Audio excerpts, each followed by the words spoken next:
আমার মা এখানে ক্রিকেট খেলছে। না ক্রিকেট না, ব্যাডমিন্টন।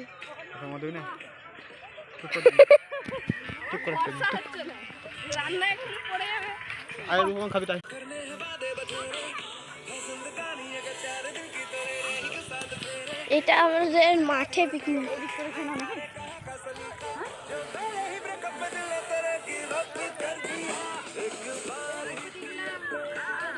জেম্মা রান্না করছে, এটা তুলবাবু জেম্মা রান্না করছে।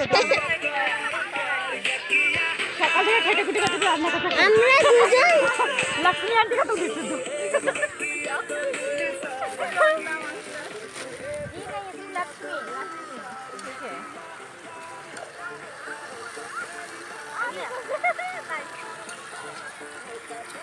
জেম্মা